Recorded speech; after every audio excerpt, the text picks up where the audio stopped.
Hi, I'm here on the edge of the city of Calgary, just waiting for spring. As you can see, I may have to wait a little while. In 2013, though, the city of Calgary got a rude awakening to spring. We usually have long winters here, and so spring is a favorite time of year. But in June of 2013, it came a little too suddenly. The river just couldn't handle the runoffs and the rains that came. This whole valley was flooded. The river just kept growing and growing and eventually raged into downtown streets. And they had a flood here like they hadn't seen in over 100 years. But you know, among the reports of damage and loss, other stories started to surface as well. Stories of rescue and reluctant heroes. Stories of kindness and compassion started to get told around the city.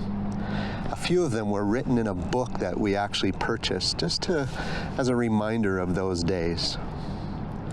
It was pretty scary, but it was also a time when God called out his people. And we have actually many God stories about those days, and you probably do too. Today we have a similar opportunity to write some stories, don't we, in these days of pandemic. I wonder what stories we are writing as we live it out, and what stories will be told afterwards.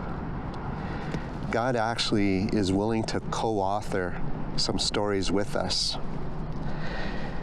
When the world feels shaken and looks for hope, what kind of chapter will this be in our life?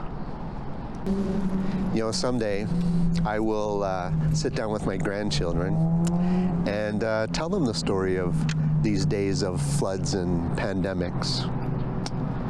And of course, also the story of how their grandfather was strong and courageous during the whole time.